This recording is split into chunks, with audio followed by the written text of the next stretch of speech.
Brojni kolegi uputili su mu reči podrške. Američki reper DMX skinut je sa aparata za održavanje života nakon srčanog udara, objavio njegov advokat, dodavši kako ne zna da je u pitanju predoziranje.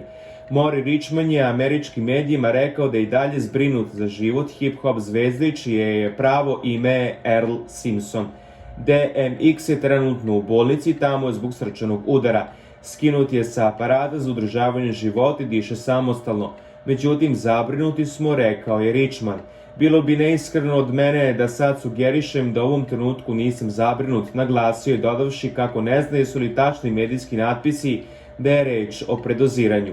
DMX od detinjstva pati od astme, a ranije je bio hospitalizovan zbog drugih zdravstvenih problema, kao i zbog zavisnosti od supstanci, navode strani mediji. U februaru 2016. godine hospitalizovan je nakon što je pao u nesvest na parkingu hotela, zašto je kasnije rekao da je bilo zbog astme.